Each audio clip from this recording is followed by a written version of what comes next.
Halo friends baku hantam 123. Balik lagi di sini, tempatnya kita bedah tuntas urusan alutsista sambil adu mekanik pemikiran.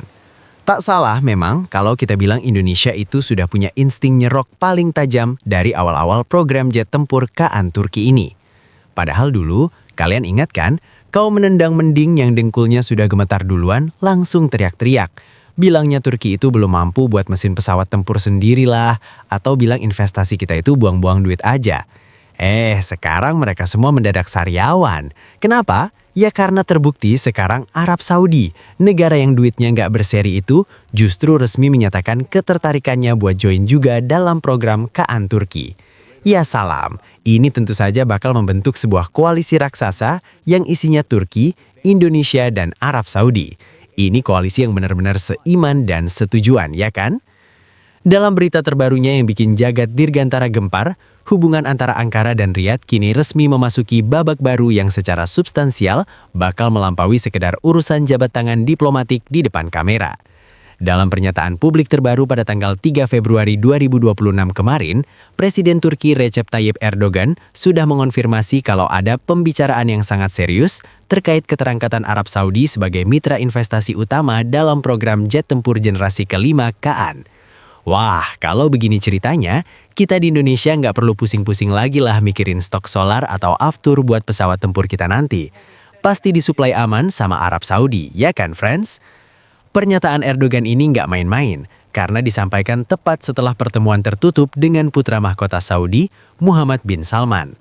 Nah, buat kalian para pengamat militer abal-abal yang kerjanya cuma bisa nyinyir di kolom komentar, pertemuan ini adalah sinyal kuat kalau kerjasama pertahanan strategis tingkat tinggi ini sudah masuk tahap pematangan, bukan sekedar omon-omon lagi. Program KAAN yang dikembangkan oleh Turkish Aerospace Industry ini memang proyek paling ambisius yang pernah ada di tanah Anatolia. Sejak terbang perdana tahun 2024 lalu, Ankara memang konsisten banget memposisikan KAAN sebagai simbol harga diri dan kemandirian industri pertahanan mereka. Sekaligus, ini adalah alat diplomasi paling maut buat negara-negara teluk yang selama ini pengajuan F-35-nya selalu ditolak mentah-mentah oleh Amerika Serikat gara-gara alasan Tel Aviv. Ya, tentu saja, KAAN jadi pilihan paling masuk akal buat negara sultan yang kaya minyak itu. Target produksi massal pesawat ini memang diproyeksikan mulai jalan di akhir dekade ini, sekitar tahun 2029. Memang masih ada tantangan soal pembiayaan dan integrasi mesin yang krusial. Tapi dalam konteks ini, masuknya modal raksasa dari Arab Saudi bakal mengubah permainan secara total. Selain kasih dorongan duit yang bikin produksi makin ngebut, keterlibatan Riyadh juga bakal bikin bobot geopolitik KAAN di pasar ekspor makin berat, terutama di kawasan Timur Tengah. Ya, bisa jadi nanti KAAN ini memang didesain buat menjebol-jebol pertahanan lawan yang sok jago di sana, ya kan? Bagi Turki, kemitraan ini memperluas basis pengguna dan memperkuat posisi mereka sebagai alternatif non-barat yang paling kredibel.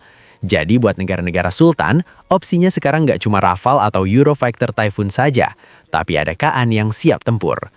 Pendekatan ini sejalan banget sama tren pemanasan hubungan bilateral kedua negara yang makin mesra. Kerjasama mereka nggak terbatas di urusan tembak-tembakan saja, tapi juga masuk ke sektor energi. Bagi para analis di Eropa yang mungkin sekarang lagi gigit jari, dinamika ini mencerminkan pragmatisme baru. Kepentingan ekonomi dan keamanan sekarang jauh lebih dominan dibanding rivalitas politik masa lalu yang cuma bikin rugi. Dari perspektif Saudi sendiri, ikut dalam program KAAN itu punya dimensi strategis yang sangat jelas. Upaya Riyadh buat dapetin jet tempur siluman F-35 dari paman Gober itu sampai sekarang masih kopong, persis kayak isi kepala para haters KAAN. Semuanya terkendala politik di Washington, mulai dari alasan hak asasi manusia sampai urusan menjaga keseimbangan kekuatan regional demi memanjakan anak emas mereka. Ketidakpastian dari Amerika itulah yang mendorong Arab Saudi buat cari opsi alternatif biar kekuatan udara mereka tetap jos gandos dan gak ketinggalan zaman. KAAN menawarkan jalan tengah di mana mereka bisa punya platform generasi kelima tanpa harus sujud-sujud ke regulasi ekspor Amerika Serikat yang ribetnya minta ampun. Jadi begini friends, sejatinya pesawat tempur itu dibeli buat menggempur lawan, harus bisa merudal dan menembak musuh kapan saja dibutuhkan. Jangan sampai kita mau nembak musuh pakai pesawat tempur saja, izinnya harus nunggu 7 hari 7 malam dari negara produsen. Itu sih sama saja kalian mau buat KTP tapi nggak pakai orang dalam, ribet dan lama, ya kan? Ya salam, bagi Turki, suntikan dana dari Saudi ini adalah durian runtuh yang bakal mempercepat pengembangan sensor avionik canggih serta integrasi persenjataan KAAN yang makin mematikan. Ankara dan Riyadh sekarang lagi berusaha keras buat memperluas ruang manuver mereka di luar kerangka keamanan tradisional Barat yang seringkali mencekik. Bagi Arab Saudi, partisipasi di KAN bisa jadi kartu as buat gertak Washington. Sedangkan buat Turki, ini peluang emas buat mengukuhkan diri jadi pemain kunci di industri pertahanan global yang makin multipolar. Kita nggak boleh lupa kalau Indonesia sendiri adalah investor pertama dalam program KAN ini. Terlepas dari drama apapun yang terjadi, posisi Indonesia yang berada dalam lingkaran negara pengembang jet tempur masa depan seperti Turki dan Korea Selatan itu sangat seksi buat dicermati. Sebelumnya kan Korea Selatan juga ajak kita di program KF-21 Boramea. Waktu periode 2009 sampai 2010 itu, Korea menawarkan kerjasama jet generasi 4,5 ke banyak negara termasuk Turki, tapi Turki milih buat jalan sendiri lewat program KAN ini.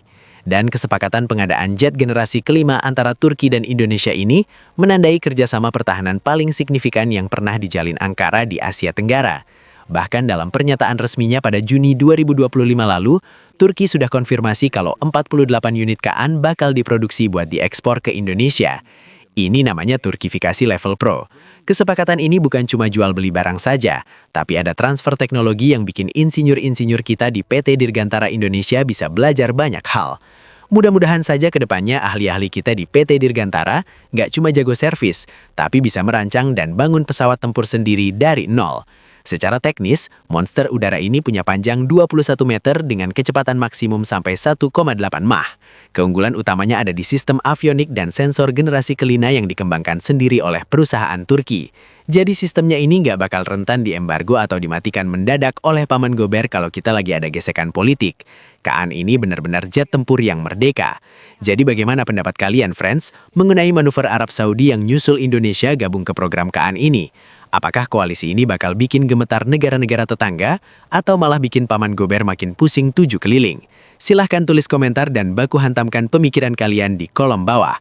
Jangan lupa pantau terus update alutsista terbaru hanya di Baku Hantam 123. Sampai jumpa di video selanjutnya. Lagi pula, friends, kita harus bedah sedikit kenapa KAAN ini dibilang sebagai kuda hitam yang bikin gempar pangkalan militer di Barat. Bukan cuma soal bodi yang bongsor, tapi soal jeroannya yang bener-bener gahar. Bayangkan saja, jet tempur ini dibekali dengan teknologi Super Cruise. Artinya, dia bisa terbang ngebut di atas kecepatan suara tanpa harus boros bensin pakai afterburner. Ini jelas bikin pesawat tetangga sebelah bakal ngos-ngosan kalau mau ngejar. Belum lagi urusan radar AESA buatannya Aselsan yang kabarnya bisa ngendus keberadaan musuh bahkan sebelum musuh sadar kalau mereka lagi diincar. Jadi, kalau Indonesia nanti sudah resmi operasikan 48 unit ini, langit Nusantara bakal punya satpam paling galak yang nggak bisa disogok pakai diplomasi receh. Masuknya Saudi ke lingkaran ini juga bakal kasih efek domino buat industri pertahanan kita di PTDI.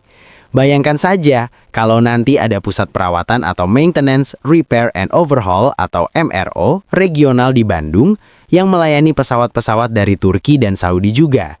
Duitnya bakal ngalir deras ke kas negara, friends. Ini bukan sekedar mimpi di siang bolong, tapi strategi nyata buat memutus rantai ketergantungan kita sama teknologi barat yang seringkali dikasih bumbu syarat politik yang aneh-aneh. Kita harus dukung penuh langkah berani ini supaya kedepannya anak-anak bangsa nggak cuma jadi penonton, tapi jadi pemain utama yang bikin dunia internasional angkat topi melihat kekuatan udara kita yang makin jos gandos dan disegani lawan maupun kawan. Ya salam.